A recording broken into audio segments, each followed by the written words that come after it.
pagsamo ng bayan mo. Viva pong Jesus Nazareno.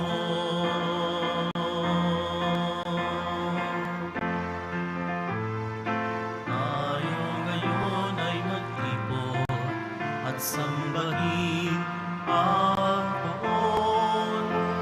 Magdiwang tayo sa ating debosyon, purihin ang Panginoon.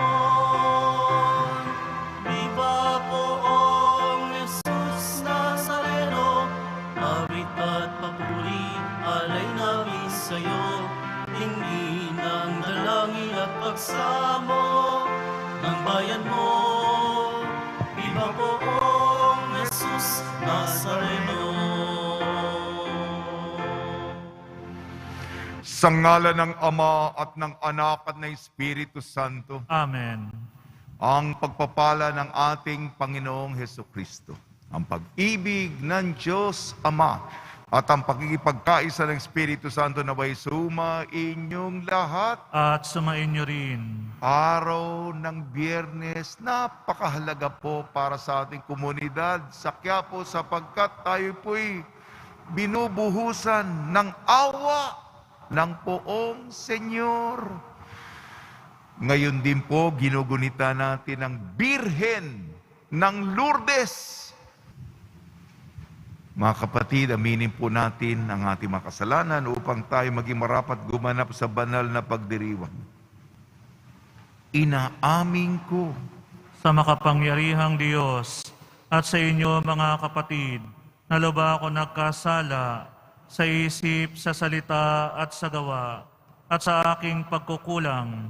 Kaya'y sinasamo ko sa mahal na Birheng Maria, sa lahat ng mga anghel at mga banal, at sa inyo mga kapatid, na ako'y panalangin sa Panginoong ating Diyos. Kaawaan tayo ng makapangyarihang Diyos, patawarin tayo sa ating makasalanan at patnubayan tayo sa buhay na walang hanggan. Amen. Panginoon, kaawaan mo kami. Panginoon, kaawaan mo kami. Kristo, kaawaan mo kami. Kristo, kaawaan mo kami. Panginoon, kaawaan mo kami. Panginoon, kaawaan mo kami. Manalangin tayo. Ama naming makapangyarihan, ipagkalob mo sa amin ang lakas upang alalayan kaming mga mahihina. Ngayong ginugunita ang kalinis-linisang ina ng Diyos. At kaming idinadalangin niya'y makabangon nawa sa pagkalugmok sa kasalanan. Iniluluhog namin ito sa pamamagitan ng Kristo kasama ng Espiritu Santo magpasawalang hanggan. Amen. Magsiupo muna tayo.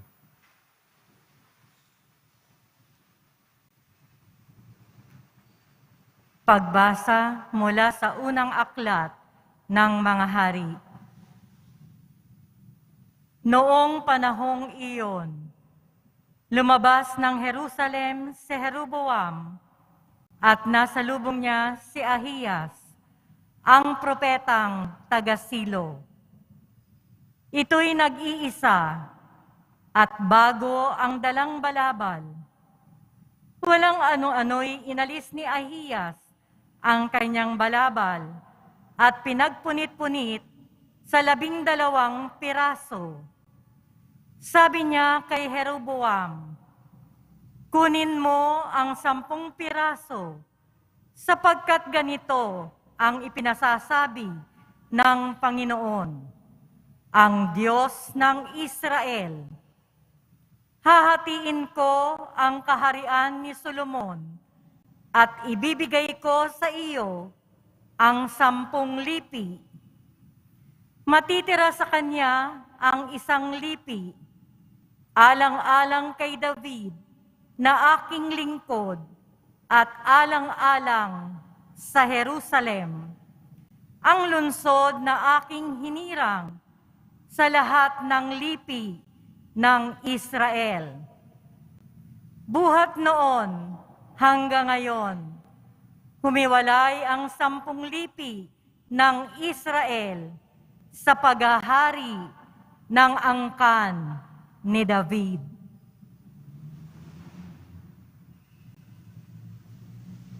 Ang salita ng Diyos. Salamat sa Diyos. Tinig ko'y iyong pakinggan, ang sabi ng poong mahal. Tinig ko'y iyong pakinggan ang sabi ng poong mahal. Ang Diyos ay huwag mong paglingkuran. Diyos ng ibang bansay, di dapat luhuran. Ako'y Panginoon, ako ang Diyos mo. Ako ang tumubos sa iyo sa Ehipto. Tinig ko'y iyong pakinggan ang sabi ng poong mahal. Ngunit ang bayan ko'y hindi ako pansin. Di ako sinunod ng bayang Israel. Sa tigas ng puso, aking binayaan. Ang sariling gusto nila'y siya'y sundan. Tinig ko'y iyong pakinggan ang sabi ng poong mahal. Ang tangi kong hangad, sana ako'y sundin. Sundin ang utos ko ng bayang Israel. Ang kaaway nila'y aking lulupigin. Lahat ng kaaway, agad lilipulin. Tinig ko'y iyong pakinggan ang sabi ng poong mahal. Magsitayo po tayo.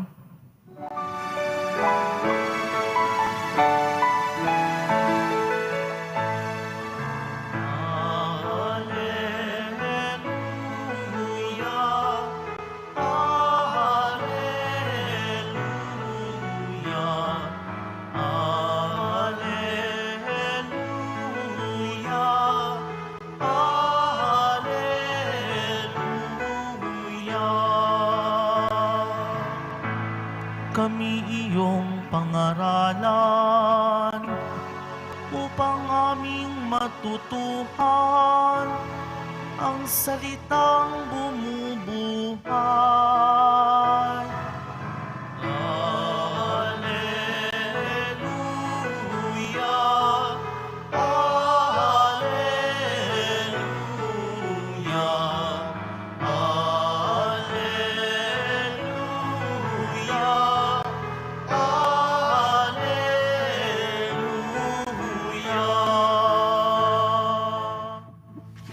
Sumainyo ang Panginoon. At sumainyo rin. Ang mabuting balita ng Panginoon ayon kay San Marcos. Papuri sa iyo, Panginoon. Nung panahong yun, pagbabalik ni Jesus mula sa lupain ng Tiro, dumaan siya sa Sidon at nagpatuloy sa lawa ng Galilea matapos tahakin ang lupain ng Decapolis. Dinala sa kanya ang isang lalaking bingi at utal at ipinamanhik nila na ipatong sa tang ito ang kanyang kamay. Inalayo muna siya ni Jesus sa karamihan at isinuot ang kanyang mga daliri sa mga tainga nito. Pagkatapos ay lumura siya at hinipo ang dila nito. Tumingala si Jesus sa langit at nagbuntong hininga at sinabi sa tao, "Epata," nang ibig sabihin, mabuksan. At nakarinig na ito na wala ang pagkautal at nakapagsalita na nang malinaw. Sinabi ni Jesus sa mga tao na huwag ibalita ito kanino man, ngunit kung kailan sila pinagbabawalan ay lalo naman nilang ipinamamalita ito. Sila'y lubhang ng gilalas at ang wika, anong puti ng lahat ng kanyang ginawa? Nakarinig ang mga bingi at nakapagsasalita ang mga pipi. Ang mabuting balita ng Panginoon. Pinupuri ka namin, Panginoong Heso Kristo. Magsiupo muna tayo. Ngayong Biyernes na napakahalaga para sa ating komunidad sa Quiapo, binabati ko po kayo sa pagpapala, pagbibindisyon, pagbibiyaya, pagkakalob ng napakaraming grasya mula sa ating napakabait na Nuestro Padre Jesus Nazareno. pagnilayan po natin ang salita ng Diyos. Simple lamang ang aral. Masama at mabuti. Ang kasamaan may bungang pagsisisihan natin. Ang kasalanan may epektong pagsisisihan natin.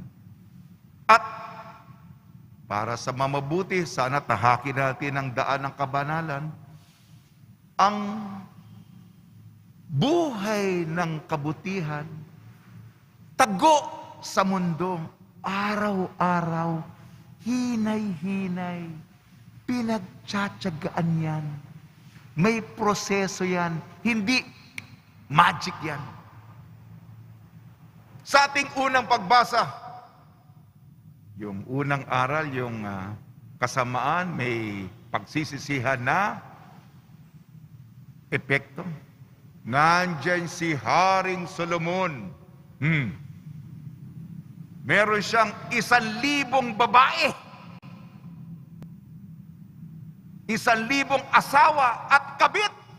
Oh, kaya mo ba yan? 1,000? Oh, nagising sila. Inisip mo lang, oh, nagising itong mga pagod kong lay minister, ha? Kaya mo yun? Hindi naman yun ang ikinagalit ng Diyos, eh. Siyempre, yung mga babae, magbubulong kay Haring Solomon, ipagawa mo naman ang aming Diyos-Diyosan ng dambana. Yan ang ikinalungkot ng Panginoon. Ano yung description niya? Karumal-dumal ang ginawa mo. Pambabastos, pambababoy, sagrado, dudumihan mo. Banal, may polusyon. Pinakaiingatan mo. Duduraan mo. Yan. Ano yung bunga nito? Yung narinig natin. Siyempre naman ang Diyos, di naman mapagbigay pa rin. Yan ang Panginoon. At si Solomon kasi, anak ni David. Alang-alang sa ama mong si David, ititira ko pa rin 1,000 at ang kabiserang Jerusalem. Pero mawawala sa iyo ay 10,000. Alam niyo ba yung epekto niyan? Ang kapalit ng panandaliang aliw ay permanenteng pagkawala ng mga pamayanan, ng mga komunidad. Diborsyado na sa iyo, hiwalay na sa iyo, separado na sa iyo. Yan. Pagsisisihan mo talaga ang ginawa mo. Ayan na po, pasensya na po kung alam ko mahihina tayo, natutugso tayo, pero kung pag-iisipan natin kung ano ang kapalit nito, hindi sulit. Hindi po sulit. Nawala, na hindi mo na mababawi. Baka negatibo, gusto kong magtapos sa positibo. Sa ebanghelyo natin, ayon kay San Marcos, ano yung aral? Tayong sinisikap na gumawa ng kabutihan, hindi po ito pasikatan. Tungkulin itong ginagawa natin araw-araw, sagaan, patago, palihim, pero nakangiti ang Diyos. Yung mga mahal mo sa buhay, araw-araw yan. Ipadama mo yung pagkalinga, patnubay. Gawain ng pagmamahal. Si Jesus, kung sa unang pagbasa, 10 tribo ang nawala kay Solomon. Dito naman, 10 lungsod. Pumunta si Jesus sa 10 lungsod, yung Decapolis. Meron dong isang lalaki na bingi at utal, di makapagsalita ng maigi. Siyempre, Sa konteksto, kung uutal-utal ka, pinagtatawanan ng mga tao, di ba? Di makapagsalita ng diretso. Hiningi ng mga tao na yung mga may puso, pagmamalasakit sa taong ito, ipatong ang kanyang kamay para gumaling. O, mabilisan bang ginawa ni Jesus yun? Hindi. Siguro ito sa simula, pero siguro sa katagalan, mabilisan nang magpagaling si Jesus kahit na pangmalayuan. Pero itong kaso nito, tingnan natin. Hiniwalay muna niya yung tao. Ano yung description? Baka mandiri kayo, ha? Lalo-lalo sa kasalukuyang konteksto. 2 daliri niya. Yung isa ipinasok sa kanang tenga. Yung isang daliri naman sa kaliwang tenga. Para lumuwag. Tapos naman, dumura siya. Yung laway ng Panginoon. Kasi noon, di pa semento noon. Lupa yon, alikabok. Gumawa ng putik. Kung gagawin ko ito sa inyo, baka magreklamo kayo. Mula sa putik noon, sa laway ni Jesus, dumura siya. Nilagay sa bibig. Ay, hindi lang yan, di pa tapos. Tumingala sa langit. Ano yan? Ano ibig sabihin? Nagdasal siya. Diyos Ama. Nagdasal siya. May dasal para sa pagpapagaling sa loob niya. At ito po, bihira po tayo makalam ng mga banyagang kataga. Kung meron tayong kakaunting baon, mahalaga yon. Katulad dito, Ephata. Ibig sabihin, bukod doon sa banyagang katagano na sinauna pa, naalala nila yung mga aksyon ni Jesus. Daliri, dura, pagtingala, at meron pang nagbuntong hininga. Nagbuntong hininga. Pating detalye niyan. Naalala? Ephata, ang ibig sabihin, ito Tagalog na, mabuksan. Hakbang, proseso, unang hakbang, pangalawang hakbang, pangatlo, hindi po ito automatic, magic, instant. Hindi ito, meron akong sa highway RFID, para shock. Yup! Yun ang gusto natin sa buhay. Ayaw na nating ma-inconveniente. Ito po ang gawain ng kabutihan. Kung nagmamalasakit ka, kung may puso ka, tiyagaan. Okay na ba, ha? Muli, ano yung aral? Ang kasalanan, may bungang pagsisisihan ka. Mawawala sa iyo ang mga bagay o taong mahal sa iyo. Masakit ang epekto. At sa mga tayo inuudyok natin, ako, ikaw, lahat tayo, pagpapakabait, malayo ito sa katanyagan. Hinay-hinay, dahan-dahan, basta ipinapadama mo ang pagmamahal. Sa tulong ni Maria, Birhen ng Lourdes ni San Jose, ang santa po, yung sa aparisyon si Santa Bernadette Subiru.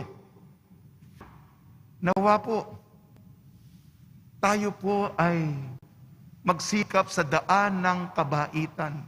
Tiyagaan lang. Araw-araw pinapadama ang pagmamahal para sa ating Nuestro Padre Jesus Nazareno. Amen.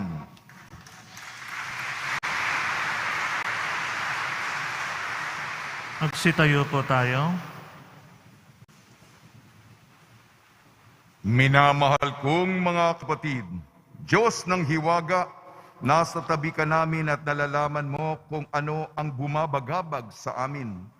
kaysa ni Maria, ang ina ng iyong anak at amin ding ina. Tugon po natin, Panginoon, umaasa kami sa iyo. Panginoon, umaasa kami sa iyo.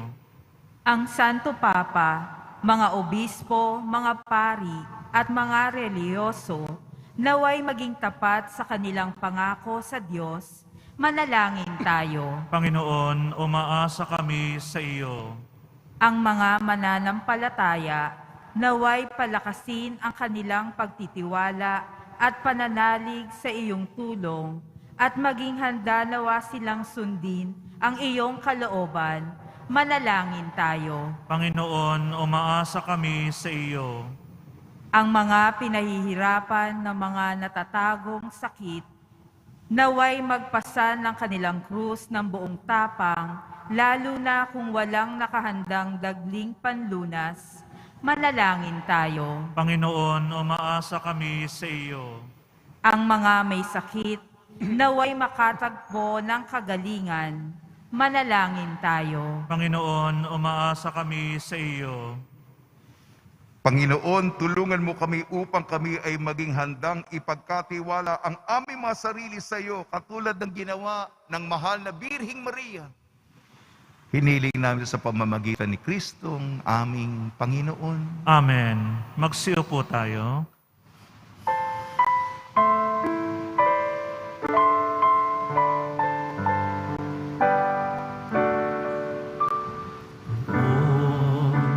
Jesus Nazareno, narito kami sa harap mo.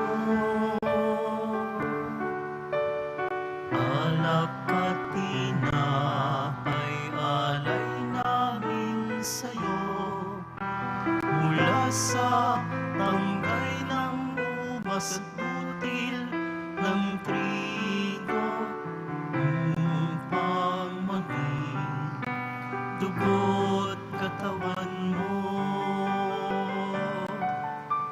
Jesus Nazareno, alak at tinapay sa lahat ay nagbibigay buhay. Biyayang kaloob mo ay aming inaalay, aming hiling at papalat, buhay na dalisay.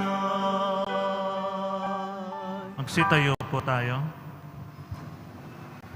Manalangin kayo mga kapatid upang ang ating paghahain ay kalugdan ng Diyos amang makapangyarihan. Tanggapin nawa ng Panginoon itong paghahain sa iyong mga kamay, sa kapurihan niya at karangalan sa ating kapakinabangan at sa buong sambayanan niyang banal.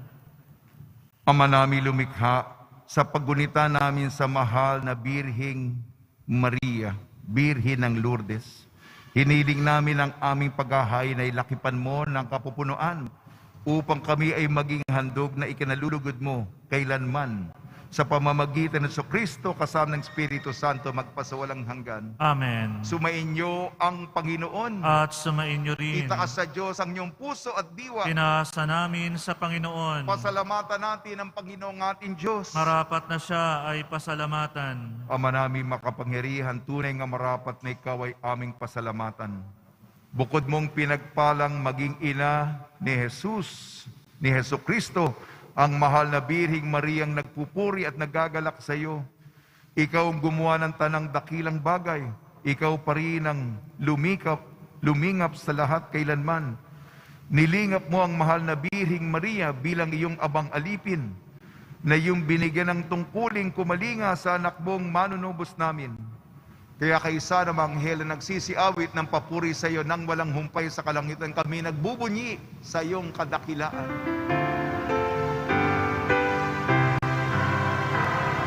Banal ka, purong may kapal, banal ang iyong pangalan, banal ang iyong kaharian, langit lupa'y nagpupugay sa iyong kadakilaan.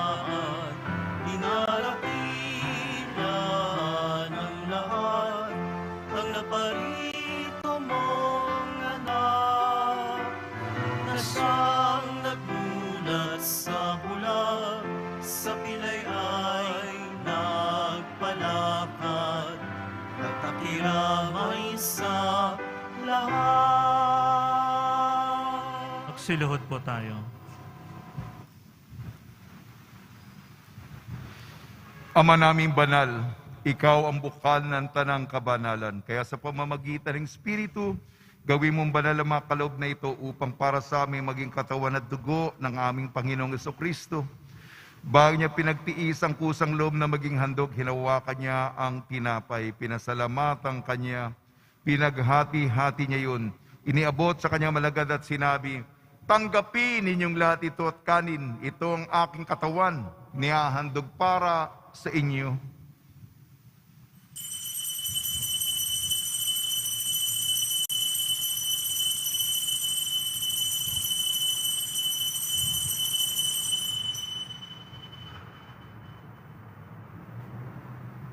Gayun din naman nung matapos ang hapunan, hinawakan niya ang kalis, muli kanyang pinasalamatan. Inibot niya ang kalis sa kanyang malagad at sinabi, tanggapin ninyong lahat ito't inumin. Itong kalis ng aking dugo, ng bago at walang hanggan tipan. Aking dugo na ibubuhos para sa inyo at para sa lahat. Sa kapagpapatawad ng mga kasalanan, gawin ninyo ito sa pag-alala sa akin.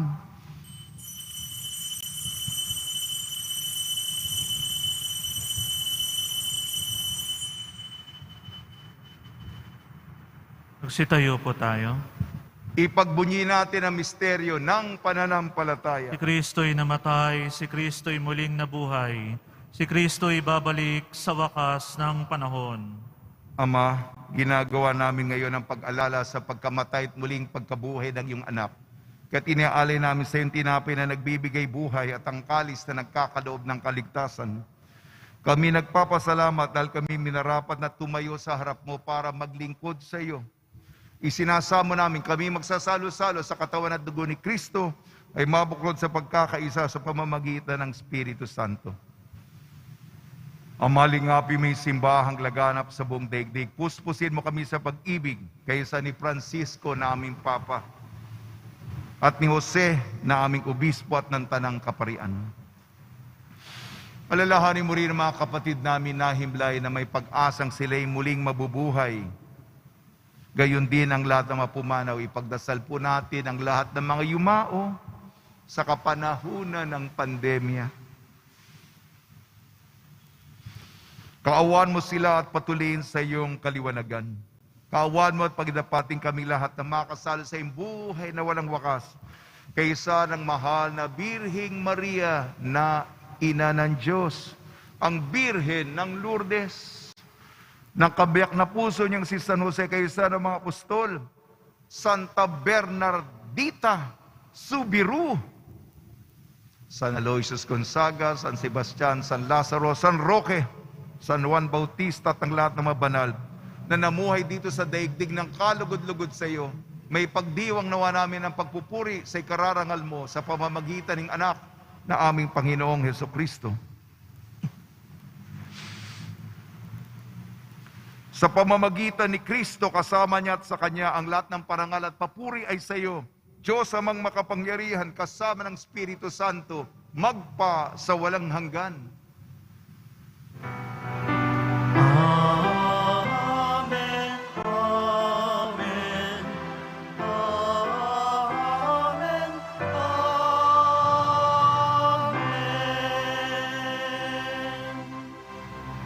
Sa tagubili naman nakakagaling na utos sa turno ni Kristo na Panginoon natin at Diyos, ipahayag natin ng lakas loob. Ama namin, sumasalangit ka, sambahin ang ngalan mo. Mapasa amin ang kaharian mo, sundin ang loob mo dito sa lupa para nang sa langit. Bigyan mo kami ngayon ng aming kakanin sa araw-araw at patawarin mo kami sa aming mga sala para ng pagpapatawad namin sa nagkakasala sa amin. At huwag mo kami pahintulot sa tukso at iadya mo kami sa lahat ng masama. Hinihiling namin kami iadya sa lahat ng masama, pagkalooban ng kapayapaan, araw-araw iligtas sa kasalanan at ilayo sa lahat ng kapahamakan.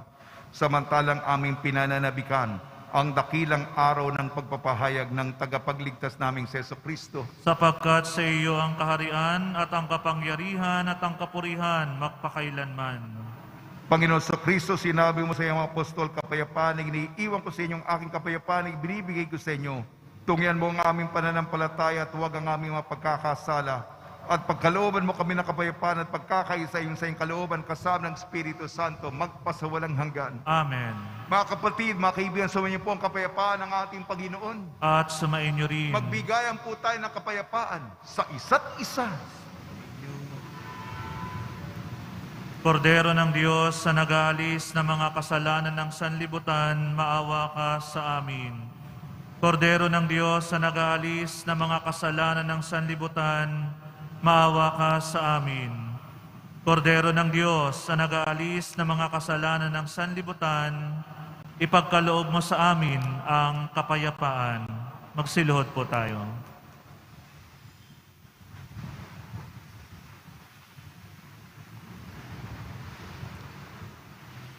Ito ang kordero ng Diyos, ito nag-aalis na kasalanan ng sanlibutan, mapalad mo inayayahan sa kanyang piging. Panginoon, hindi ako karapat-dapat na magpatuloy sa iyo, ngunit sa isang salita mo lamang ay gagaling na ako.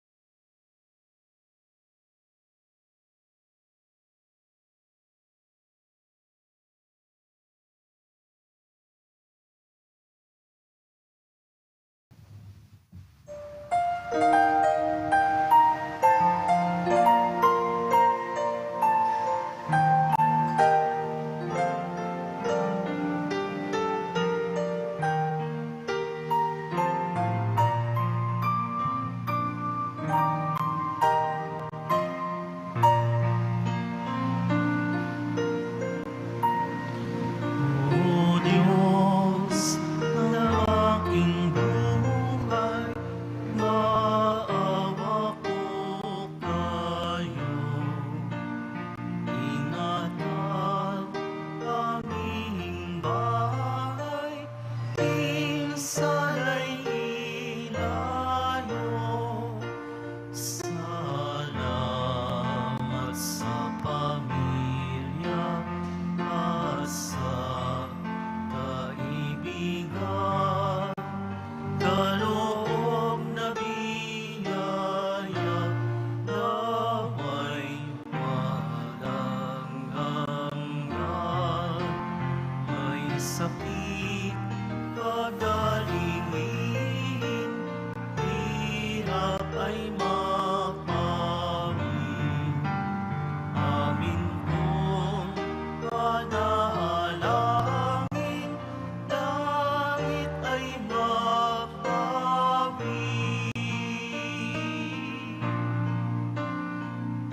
Tayo ay mapabilang sa kaharian niya. Araw ng bagong silang, lungan ng ligaya.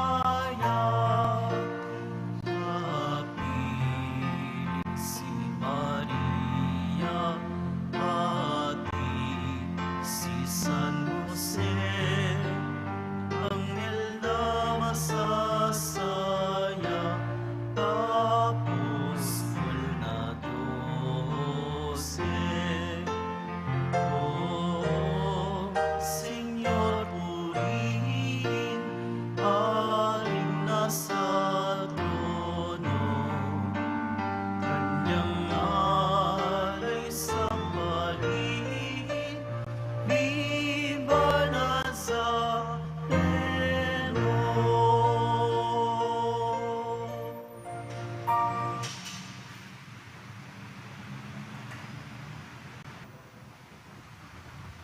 Magsitayo na po tayo. Manalangin tayo. Ama naming mapagmahal, ang aming pagsasalo sa haing nagbibigay buhay sa pagunita namin sa mahal na ina ng iyong anak ay malugod nawa sa amin ang iyong kagandang loob upang lagi naming madama ang iyong paglingap sa pamamagitan sa Kristo kasama ng Espiritu Santo magpasawalang hanggan. Amen. Panalangin para sa mga may sakit ngayong pandaigdigang araw na mga may sakit. O mapagkalingang Birhen ng Lourdes, kami mga dumaranas na mga karamdaman ay dumudulog sa iyo, sapagkat ikaw ang aliw ng mga nagdadalamhati at kalusugan ng mga may sakit. Lubos kaming nagtitiwala sa iyo dahil sa maraming himalang pagpapagaling na ginawa mo sa Lourdes at sa buong mundo. Taglay ang maalab na pananampalataya at pamimintuho. Kaming buong kababaang loob na sumasamo sa iyo para sa aming mga kapatid na may karamdaman. Yamang tunay na marami ang gumaling dahil sa pamimintuho sa iyo mangyaring gumawa ka ng isa pa at iligtas itong mahal namin sa buhay. Ilayo mo sila sa panganib at ibangon sa banig ng karamdaman upang sila'y makabalik sa paglilingkod sa iyong anak na nabuhay nag-aari magpakailanman. Mahal na Birhen ng Lourdes, Panalangin mo kami. tagapag-aliw ng nagdadalamhati, Panalangin mo kami. kalusugan ng mga may sakit. Panalangin mo kami. Mahal na pong Jesus Nazareno, iniyag mo sa pamamagitan ng krus ang walang maliw na pag-ibig ng Diyos sa sangkatauhan. Pakinggan mo kailingan yung angka na nagsusumamo sa iyo. Makamtanawa nilang yung katugunan at tanggapin ang kasagutan na may utang na loob na tinatanaw.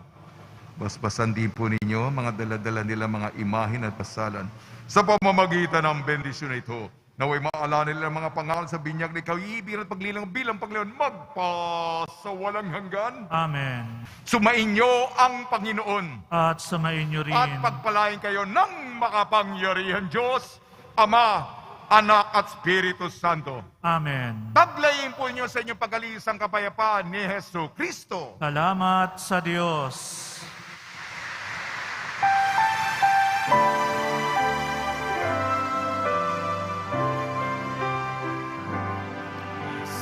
Madre Jesus Nazareno, sinasamba ka namin,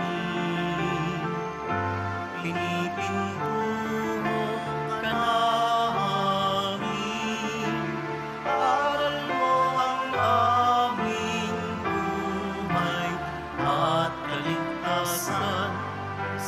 Madre Jesus Nazareno, iligtas mo kami sa